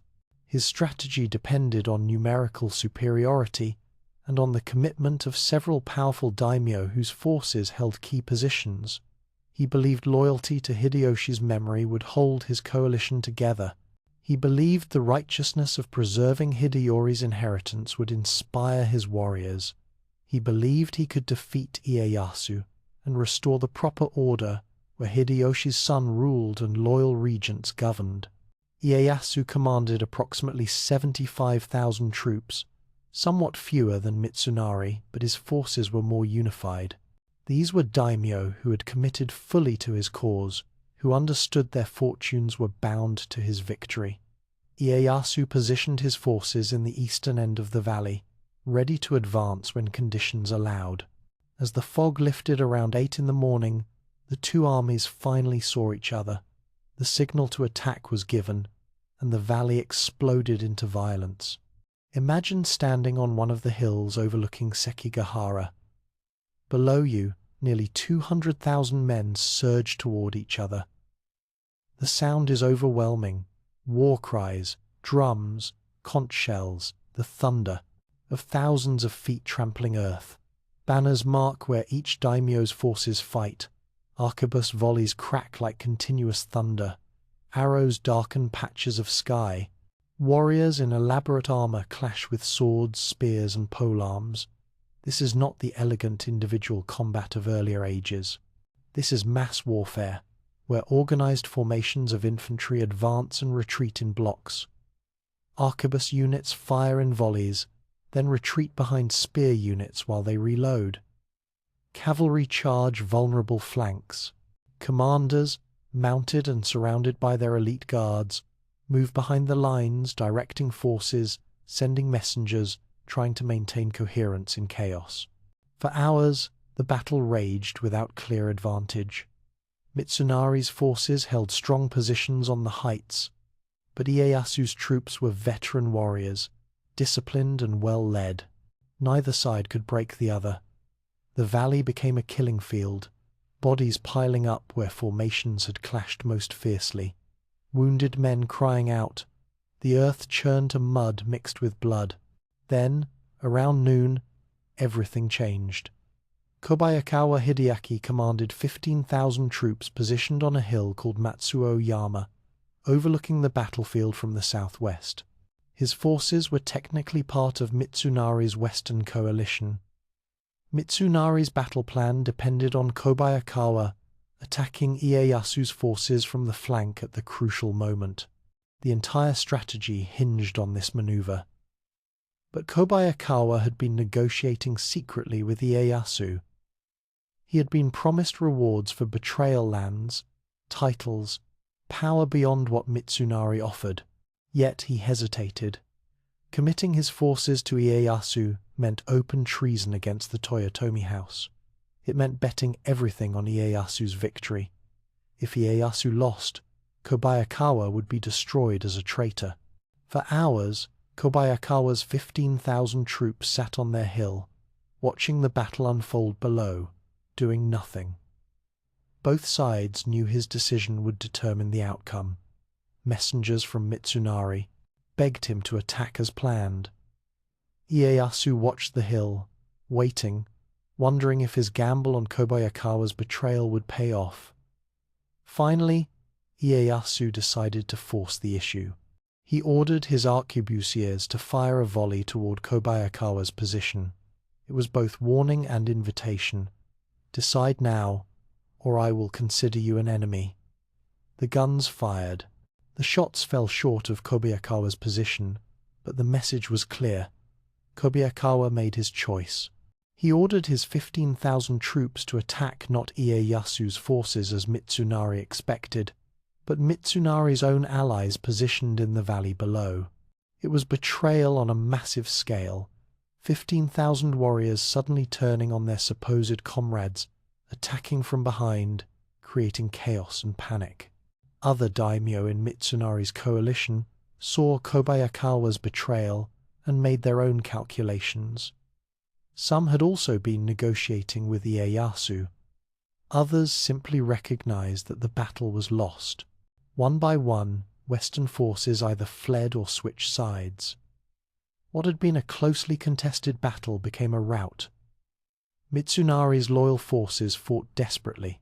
Some refused to flee even when defeat was obvious. Warriors surrounded by enemies committed seppuku rather than face capture. Commanders led suicidal charges, choosing death in battle over the shame of survival. But loyalty and courage couldn't reverse the catastrophe of Kobayakawa's betrayal. By late afternoon, the Battle of Sekigahara was over. The Western forces had been crushed. Thousands lay dead in the valley. Thousands more fled into the mountains, hunted by Ieyasu's troops. Mitsunari himself escaped the battlefield, but was captured days later, hiding in a mountain village. He was executed in Kyoto, along with other Western leaders, their heads displayed as warnings to anyone who might challenge the new order. In a single day, Tokugawa Ieyasu had secured his supremacy. The daimyo who had supported him were rewarded with expanded territories. Those who had opposed him had their lands confiscated and redistributed. Some Western daimyo who survived were reduced to powerless vassals. Kobayakawa received his promised rewards, though he died just 2 years later, his name forever synonymous with treachery. But Sekigahara, decisive as it was, didn't completely end the Toyotomi challenge. Hideyori still lived, still nominally ruled from Osaka Castle, still commanded the loyalty of some warriors who believed in his legitimacy. Ieyasu recognized that as long as Hideyori survived, there would be a rallying point for opposition. Complete victory required the elimination of the Toyotomi line entirely. In 1603, Ieyasu received from the emperor the title of shogun. The fiction of imperial sovereignty continued. Only the emperor could grant this title, but everyone understood it was a formality. Ieyasu had conquered Japan militarily. The title simply confirmed what was already reality. He established his bakufu in Edo, that fishing village in the Kanto plain that he had been developing for years. Power had shifted permanently eastward, away from the ancient capitals, to a new center that Ieyasu could control completely. For over a decade, an uneasy peace existed between Ieyasu in Edo and Hideyori in Osaka Castle. But Ieyasu was patient, methodical, and utterly determined to eliminate any potential challenge to his dynasty. He waited for an opportunity, and in 1614 he found his excuse. A bell inscription at a temple Hideyori was rebuilding could be interpreted as insulting to the Tokugawa. It was a pretext, flimsy and obvious, but Ieyasu didn't need a good reason, he needed an excuse. The siege of Osaka became the final apocalyptic battle of Japan's feudal age. Osaka Castle was the greatest fortress in Japan, multiple rings of walls and moats, elaborate defenses designed by the best military architects, provisioned to withstand years of siege. Hideyori's supporters, knowing this was their last stand, gathered there. Masterless samurai ronin who had lost their lords at Sekigahara or in subsequent purges joined the defense. Christians, knowing that Ieyasu viewed their religion with increasing hostility, chose to fight. By the time the siege began, approximately 120,000 defenders occupied the castle and its extensive grounds. Ieyasu assembled an army of 90,000 troops, every loyal daimyo contributing forces, the full military might of the Tokugawa coalition, brought to bear on one target. It was the largest siege in Japanese history, the final confrontation between the old order and the new. The winter siege of 1614 tested both sides.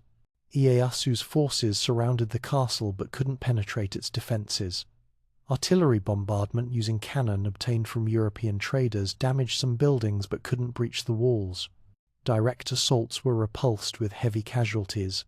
The defenders, safe behind their fortifications, might have held indefinitely, but Ieyasu understood that castles fall through negotiation as often as through assault. He opened discussions with Hideyori's mother, Yododono, offering generous terms if they would surrender. Fill in the outer moats, he proposed, and peace could be arranged. After months of bombardment, with no clear path to victory, Yododono agreed. The outer moats were filled. It was a trap. Once the outer defences were eliminated, Osaka Castle became far more vulnerable. When Ieyasu demanded the inner moats also be filled, Hideyori refused, recognizing he had been outmaneuvered. Ieyasu had his excuse to resume the siege, now against a castle stripped of its strongest defences. The summer siege of 1615 was brief and brutal. Without the outer moats, Tokugawa forces could assault the walls directly. After several weeks of fighting, facing inevitable defeat, the defenders made a last desperate sortie. Thousands of samurai and ronin charged out of the castle in a final attack, hoping to kill Ieyasu himself, or at least die gloriously in battle rather than be captured. They failed. The sortie was repulsed. Tokugawa forces breached the inner defences. As they swept into the castle grounds, fires broke out, whether deliberately set by defenders or accidentally started in the fighting, no one knows. The castle burned. In the chaos and smoke, Hideyori and his mother committed suicide. The Toyotomi line ended not in glorious battle, but in the flames of the fortress that had been built to protect it. The slaughter that followed was merciless. Ieyasu's forces killed the defenders, including women and children. Christian samurai who had fought for Hideyori were crucified. Ronin were hunted down and executed. Ieyasu was sending a message. There would be no mercy for those who challenged Tokugawa authority, no refuge for enemies of the new order. The age of warfare was ending, but it was ending in blood and terror.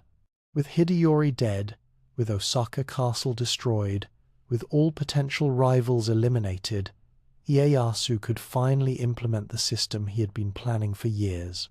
He understood what Nobunaga and Hideyoshi had not, that lasting peace required not just military dominance but systematic control that made rebellion impossible. The system Ieyasu created, and which his successors refined, was brilliant in its comprehensiveness. At its heart was Sankin Kotai, alternate attendance. All daimyo were required to spend alternating years in Edo, attending the shogun's court. When they returned to their domains, their wives and children remained in Edo as hostages. This ensured loyalty. No daimyo would rebel when his family would be immediately executed. It also drained daimyo wealth, since maintaining 2 households and travelling with large retinues was enormously expensive. Impoverished daimyo couldn't raise armies for rebellion. The social hierarchy was frozen into rigid classes. Samurai at the top, farmers below them, then artisans, then merchants at the bottom. Movement between classes became nearly impossible. Samurai were forbidden to engage in commerce. Farmers were forbidden to leave their land. Everyone had a prescribed role, a defined place in society. The fluidity that had allowed Hideyoshi to rise from peasant to ruler was eliminated forever. Christianity was targeted for elimination. Ieyasu had initially been pragmatic about the religion, but he came to see it as destabilizing a loyalty that transcended borders and competed with loyalty to the shogun. Beginning in 1614, persecution intensified. Missionaries were expelled or executed. Japanese Christians were given the choice of apostasy or death. Those who refused to renounce their faith were crucified, burned alive, or subjected to horrific tortures designed to force renunciation. By the 1630s, Christianity had been driven almost completely underground, surviving only in hidden communities that practiced in secret for centuries. Foreign trade was restricted and eventually nearly eliminated. Japanese subjects were forbidden to travel abroad or to return if they had already left. European traders were confined to a tiny artificial island in Nagasaki harbor. The Dutch, who convinced the shogunate they were interested only in trade, not conversion, were allowed limited contact, but Japan was effectively sealed off from the outside world. The age of foreign influence that had brought firearms and Christianity ended abruptly. This policy sakoku, the closed country, would last for 2.5 centuries. Japan turned inward, creating a unique civilization sealed behind self-imposed walls, developing independently of the rest of the world. It was both remarkably successful and ultimately unsustainable, but it would shape Japanese society in ways that persist even today. Ieyasu died in 1616, just a year after the fall of Osaka Castle, but his system survived. His son and grandson strengthened the Tokugawa. Control, refined the mechanisms of surveillance and control, created a government so stable that serious rebellion became almost impossible. The country that had torn itself apart for a century of war settled into a peace so profound that samurai would spend generations without ever drawing their swords in anger. The Battle of Sekigahara had determined Japan's ruler. The siege of Osaka had eliminated all alternatives. The Tokugawa system had made permanent what force had achieved. Japan entered its long peace, an age that would test whether warriors could find meaning in a world without war, whether a class defined by combat could justify its existence when there was no one left to fight. The age of the sword was over.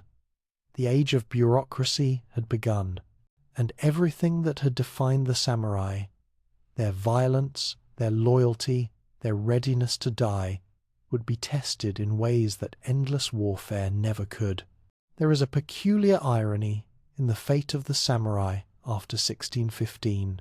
For centuries, they had been warriors, men who lived by the sword, who defined themselves through combat, whose entire identity rested on their readiness to kill and die. And then, suddenly, there were no more battles to fight. The Tokugawa peace, the Pax Tokugawa, lasted for 250 years, 2.5 centuries without major warfare. Consider what this meant for a class whose entire reason for existence was martial. The samurai didn't disappear. They remained at the top of the social hierarchy, receiving stipends of rice, maintaining their 2 swords as symbols of status. But their swords stayed in their scabbards. Their armor gathered dust. Their martial skills, so carefully cultivated, found no battlefield on which to be tested. They became bureaucrats. Castle towns throughout Japan filled with samurai who spent their days pushing papers, managing accounts, overseeing the administration of their domains. They learned calligraphy not for aesthetic pleasure, but for writing reports. They studied Confucian philosophy not to understand the cosmos but to justify the rigid social hierarchy that kept them in power. The fierce warriors who had fought at Sekigahara became the grandfathers and great-grandfathers of men who had never seen combat, who knew war only through stories and training exercises. Some maintained the old skills obsessively.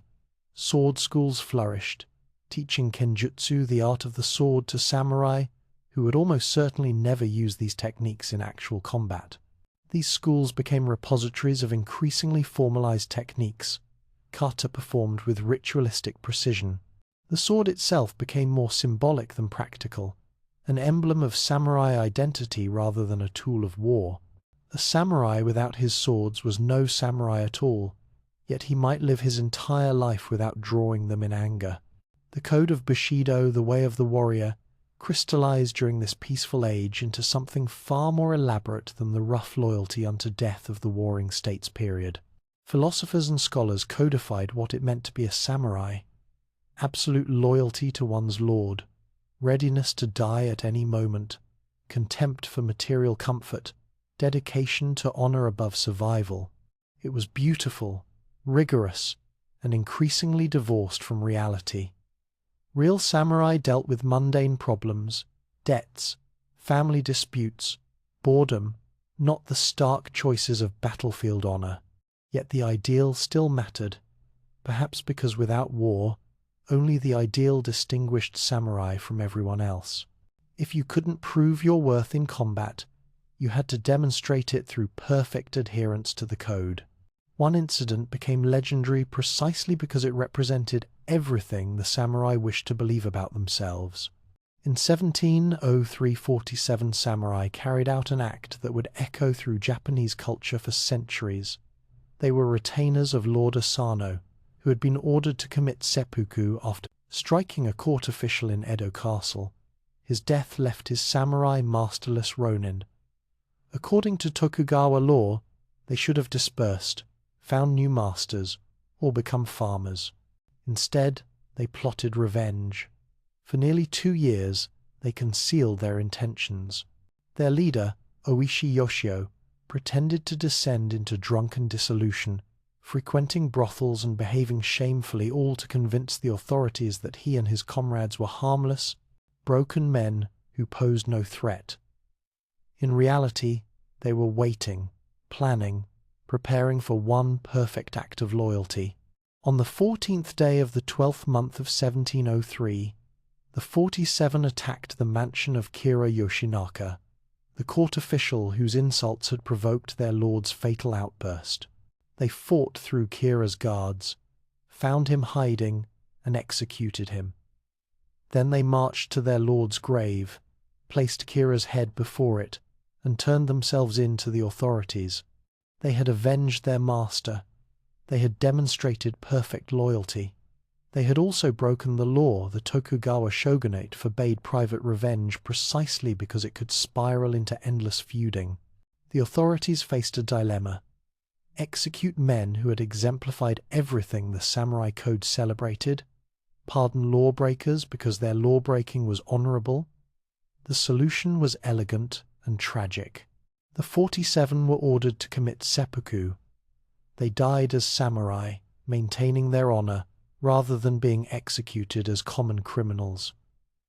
The public was entranced. Here, finally, was proof that the old values still lived, that samurai were not merely bureaucrats collecting stipends but men of honor willing to die for duty. The story of the 47 Ronin became myth almost immediately.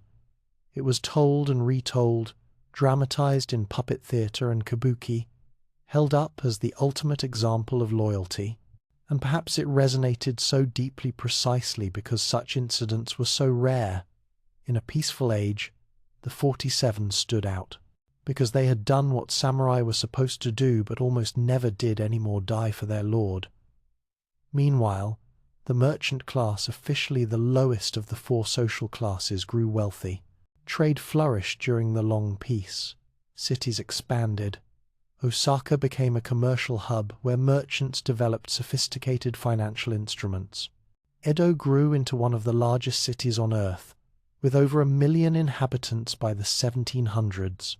The merchants, who were theoretically beneath even artisans, controlled much of Japan's wealth, while samurai increasingly fell into debt. This created bitter irony. Samurai, at the top of the hierarchy, were often poor, dependent on fixed rice stipends that didn't keep pace with inflation. Merchants, at the bottom, lived in luxury, building fine houses, patronizing the arts, creating urban culture. Yet the social system remained frozen. A wealthy merchant could not become a samurai.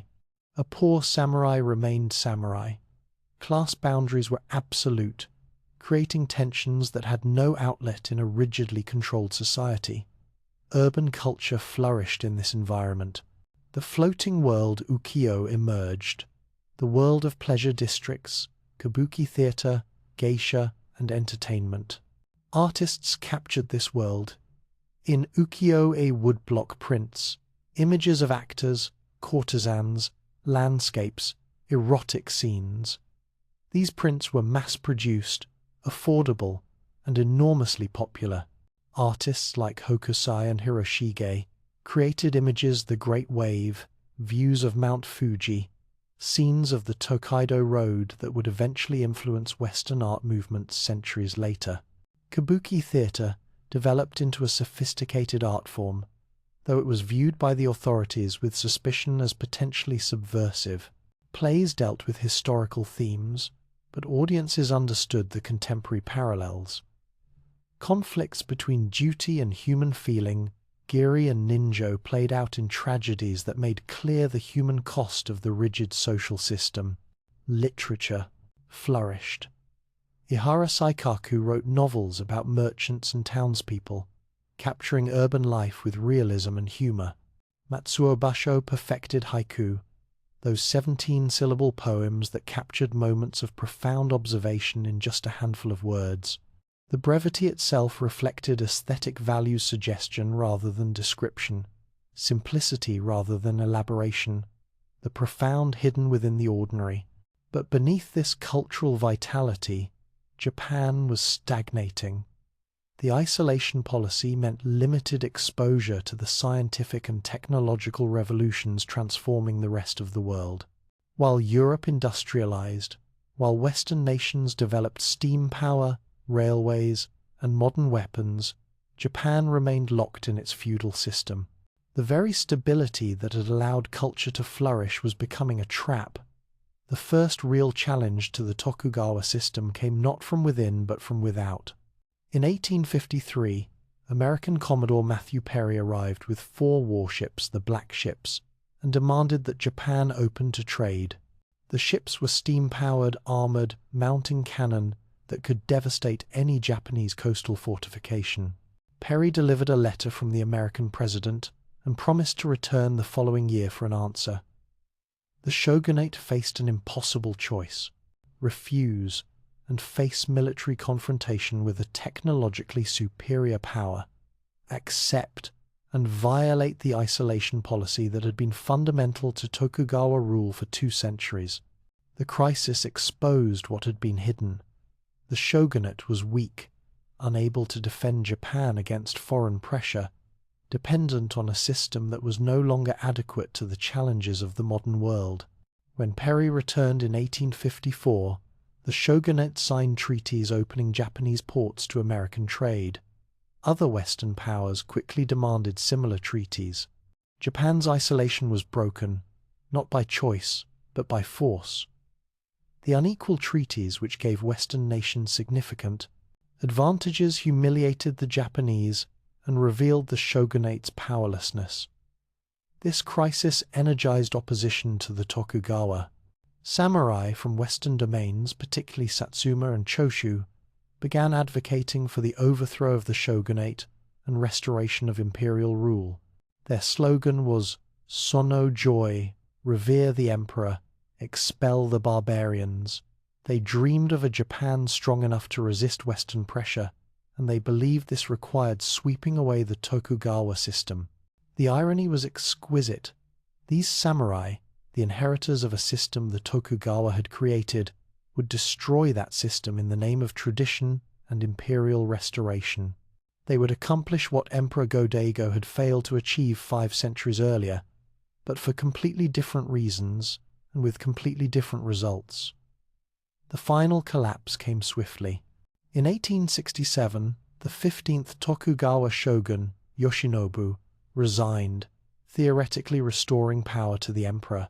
But the anti-Tokugawa forces didn't trust this. A brief civil war, the Boshin War, saw Tokugawa loyalists defeated. In 1868, the Meiji Restoration officially began. The new government, claiming to act in the emperor's name, systematically dismantled the feudal system. In 1871, the domains were abolished. The daimyo became governors, but soon lost even these positions. In 1873, universal military conscription was established. Peasants and merchants could now become soldiers, ending the samurai monopoly on military force. In 1876, the wearing of swords in public was forbidden.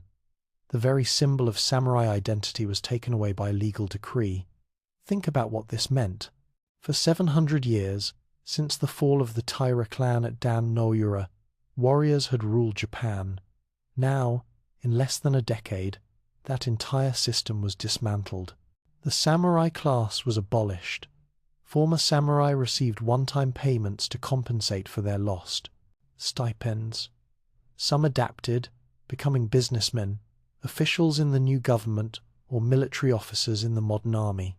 Others fell into poverty, unable to adjust to a world where their traditional skills and status meant nothing. Some rebelled. The Satsuma Rebellion of 1877 saw thousands of samurai, led by the legendary Saigo Takamori, rise against the Meiji government.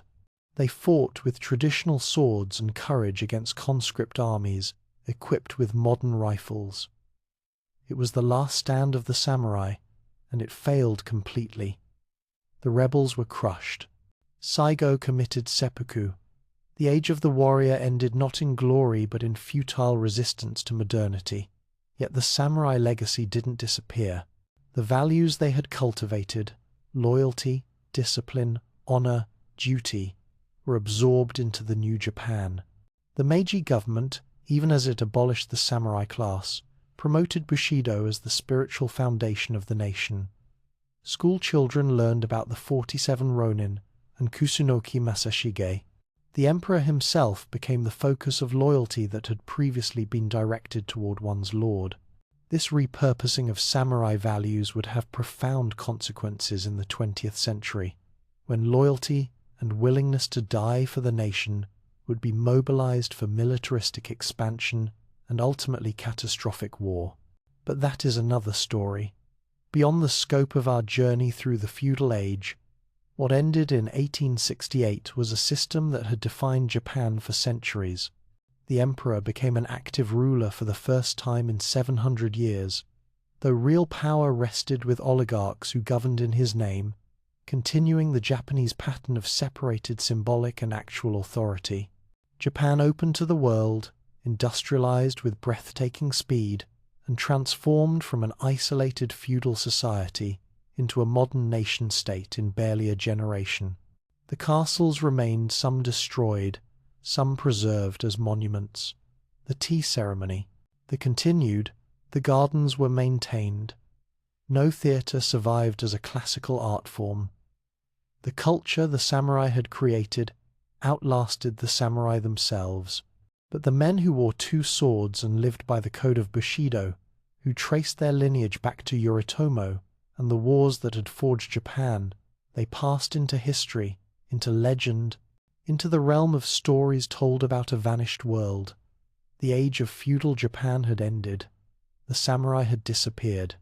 But the question they had tried to answer, how to live with honor in a world of constant change, how to find meaning through loyalty and duty, how to reconcile the necessity of violence with the desire for beauty and peace, that question remains. It echoes through the centuries, reminding us that every age of warriors must eventually become an age of memory, and that the sword, no matter how sharp, cannot hold back the turning of time's wheel.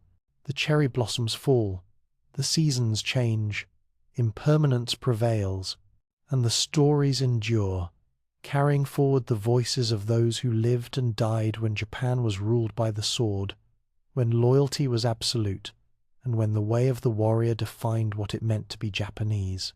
Their world is gone, but their legacy in art, in philosophy, in the questions they asked about honor and duty, and the meaning of a life well lived, continues to speak to us across the centuries, reminding us of possibilities, both terrible and beautiful, that emerge when an entire society organizes itself around the figure of the warrior.